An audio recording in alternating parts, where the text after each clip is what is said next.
Hi, my name is Dan McDonough, Group Training and Development Manager here at TRX. Welcome to the weekly sequence. Let's make it happen. Okay, in week 1, we taught you how to activate your core. In week 2, we talked about learning to hinge from the hip, not from the lower back. Now we're going to teach you how to activate your glutes, which is going to help you transfer your power a lot more productively. So the first exercise we're going to do with Jamie is going to be the TRX hip press. This entire series, the foot cradle is going to remain at mid-calf. So he's going to plop his heels in, and he's going to set himself up to where his feet are on the easy side of anchor point. Keeping his hips down, I'm going to get him to pull his knees directly over his hips. So at the bottom of the movement, you're looking to have your knees stacked directly over your hips and your feet directly below the anchor point. From here, he's going to make a strong fist, and he's going to drive his heels down into the foot cradles and drive his hips towards the ceiling as high as he can, looking for a straight line from shoulders, hips, and knees. Slowly lowering down, brief touchdown, reset, drive down, and power up. So what we're doing here is activating glutes and hamstrings. Slowly lower down one more time. Let's do one more, Jamie. Notice how the bottom, the knees are directly over the hips as he drives up, powers up, and you should feel glutes and hamstrings. Feel those kicking in? All right, nicely done, and slowly lower. Now that we've warmed up hips and we've warmed up hamstrings, we're going to move into an exercise that's going to isolate glute contraction, and that's going to be the crossing balance lunge. So he's going to stand up from here, and he's going to shorten the suspension trainer to mid-length.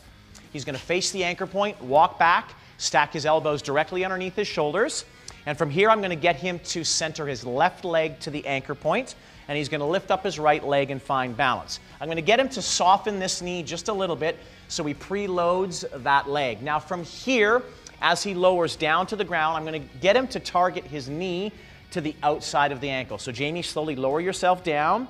Now notice how the knee is on the outside of the ankle. Right here, this isolates the glute med right here, driving through the heel and extending the hips forward. He stands tall, and once again. Now the common fault here is to reach too far to the back. So Jamie, can I get you to reach towards the back wall instead of to the side? And what's going to happen here is if he starts to cross, he's going to load more quadricep and not glute. But if he brings the knee to the outside of the ankle, he starts to isolate that glute. He stands, drives the heel forward. Great job, Jamie. Let's switch the sides. Again, so what we're doing here is we're isolating glute activation. So once again, he softens the knee to preload the leg.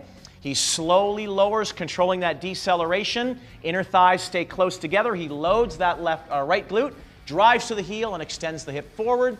One more time, Jamie. Slowly lower and drive up. Excellent job. All right, so we've warmed up the glutes, we've warmed up the hamstrings. We're going to put this together into a really powerful movement called the supine pull-through. I'm going to get Jamie to lengthen the suspension trainer back to mid-calf at the foot cradle. He's going to plop both heels in, and I'm going to get him to slide his body slightly away from the anchor point. So Jamie, if you could just scoot back. Now, he's going to place his hands directly under his shoulders, turning the hands slightly out. Now this particular movement here can be limited by shoulder flexibility and mobility, but because we've pre-programmed the body here to activate the glutes and the hamstrings, he can really focus on driving this from the hips as opposed to the shoulders. So Jamie's going to lift his body off the ground. He's going to pull his hips back through under his body, and as he drives up, he drives the hips towards the ceiling. Focus on squeezing the glutes. Hinging from the hip, he comes back, he drives the hips towards the ceiling, and he's actually got pretty good shoulder mobility here. Slowly come down, and one more time, Jamie, drive the glutes up, and excellent job, and slowly lower. So this exercise is a great movement to promote hip extension and glute activation. So we've pre-activated hamstrings, we've pre-activated glutes, and we've come into a really powerful movement, and even if you are limited by shoulder mobility, by promoting glute activation and hip extension, you can really work through this movement to increase your power. Thank you for joining us for the weekly sequence. Be sure to download the 30-minute workout, Balance Power, and join us next month for more TRX TV free content.